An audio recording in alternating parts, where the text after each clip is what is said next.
স্বামীকে বড়লোক করার একটি সহজ আমল। আপনার স্বামী যদি গরিব হয়ে যায়, যদি আপনি চান যে আপনার স্বামীকে আপনি স্বাবলম্বী বানাতেন, আপনার স্বামীকে আপনি ধনাঢ্য বানাতেন, তাহলে যদি আপনি একটি আমল করতে পারেন আপনার ঘরের ভিতরে, আল্লাহ পাক রব্বুল আলামিন আপনার স্বামীর দুর্বলতাকে কাটিয়ে দিয়ে আমার আল্লাহ আপনার স্বামীকে স্বাবলম্বী বানিয়ে দিবেন। এটা কিন্তু একটা হাদিস। আল্লাহ রাসূল সাল্লাল্লাহু আলাইহি ওয়াসাল্লামের একজন প্রিয় সাহাবী ইবনে মাসউদ রাদিয়াল্লাহু তাআলা আনহু থেকে বর্ণিত। ইবনে মাসউদ বলেন, বাইহাকী শরীফে হাদিসটা এসেছেন, হযরত উসমান গনি রাদিয়াল্লাহু তাআলা আনহু ইবনে মাসউদকে দেখতে গেলেন তার বাড়িতে। গিয়া দেখতেছেন ইবনে মাসউদ অনেক অসুস্থ। দেখার পরে বলতেছেন, মাসউদ তুমি তো অনেক অসুস্থ, এমনকি তোমার ঘরে এতটা মাল সামান আমি দেখতে পারি নাই, তোমার গঠন দেখা যায় অনেক দুর্বল, বা কোনো কিছু খাবারের কোনো কিছু মনে হয় খুবই কমতি আমার কাছে মনে হচ্ছে। হে মাসউদ, আমি বাইতুল মাল থেকে তোমার পরিবারের জন্য এমন কিছু জিনিস বরাদ্দ করে দিই যেন তারা যেন খাইতে পারে, তোমার মেয়েরা যেন খাইতে পারে, তোমার ছেলে মেয়েরা যেন খাইতে পারে। এবার ইবনে মাসউদ রাদিয়াল্লাহু তাআলা আনহু বলেন, বিশ্ব নবীর সাহাবী শোনো শোনো, হে উসমান গনি শোনো শোনো, না না, তোমার দেওয়া কোনো জিনিস আমার প্রয়োজন লাগবে না। আমার আপনার দয়াল নবী মদিনার কামলিওয়ালা নবী আমাকে একটা আমল শিখিয়ে দিয়েছেন। এই আমলটা আমি আমার স্ত্রীদেরকে, এমনকি আমি আমার মেয়েদেরকে আমলটা শিক্ষা দিয়েছি। হযরত উসমান গনি রাদিয়াল্লাহু তাআলা আনহু বলেন, হে ভাই ইবনে মাসউদ, কি আমল আল্লাহর হাবিব বিশ্ব নবী মদিনার কামলিওয়ালা নবী তোমাকে শিক্ষা দিয়েছেন?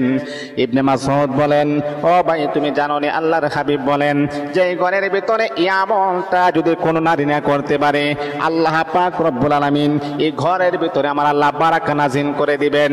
এই ঘরের ভিতরে আর্থিক কোনো সমস্যা হবে না, এই ঘরটাকে আমার আল্লাহ সচ্ছলতা বানায় দিবেন। এই ঘরের ভিতরে আল্লাহ পাক রব্বুল আলামিন আসমানি নুসরত দ্বারা আমার আল্লাহ সাহায্য করবে। উসমান গনি তো হয়রানি পেরেশানি হয়ে গেলেন। কি বলতেছেন উসমান?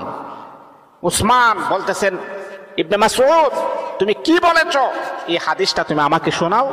তখন ইবনে মাসউদ বলেন, আমি আমার পরিবারের সকল সদস্যদেরকে আমি জানিয়ে দিয়েছি, যদি কোনো ঘরের ভিতরে একটি আমল করে আল্লাহ পাক এই ঘরের ভিতরে আমার আল্লাহ বারাকা নাজিল করে দিবেন, এই ঘর অর্থনৈতিক অবস্থায় সচ্ছল হয়ে যাবে। উসমান গনি রাদিয়াল্লাহু তাআলা আনহু বলেন, হে ইবনে মাসউদ, রাসূলের দেওয়া হাদিসটা তুমি আমাকে বলো না। ইবনে মাসউদ বলতেছেন, আমার সাহাবী আল্লাহর হাবিব বিশ্বনবী আমাকে বলে দিয়েছেন, উসমান ইবনে মাসউদ শোনো, তোমার ঘরের ভিতরে যদি আমলটা তুমি জারি করতে পারো, তাহলে তোমার ঘরের ভিতরে আমার আল্লাহ বরকত দান করে দিবেন।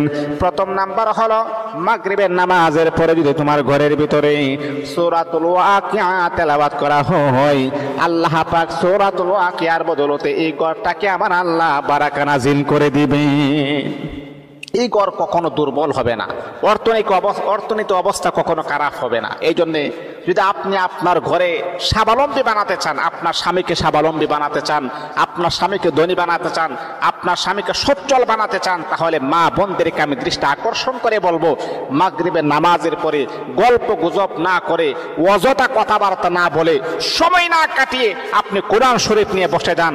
প্রত্যেক মাগরিবের নামাজের পরে আপনি সূরাতুল ওয়াকিয়া পড়েন, দেখবেন সূরাতুল ওয়াকিয়ার বদৌলতে আল্লাহ পাক রব্বুল আলামিন আপনার স্বামীর অর্থনৈতিক অবস্থায় আমার আল্লাহ চাঙ্গা বানায় দিবেন, বারাকা নাজিল করে দিবেন।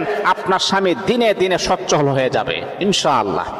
মা বোনেরা যদি এই কাজটা করতে পারেন, আপনার স্বামী ধনী হয়ে যাবে। এই জন্য একটি আমল করবেন, 5 ওয়াক্ত নামাজ তো পড়বেনই, মাগরিবের নামাজের পরে সূরাতুল ওয়াকিয়া আপনি পড়বেন, দেখবেন আল্লাহ পাক আপনার ঘরের যে অবস্থা আছে এই অবস্থা থাকবে না, পরিবর্তন হয়ে যাবে।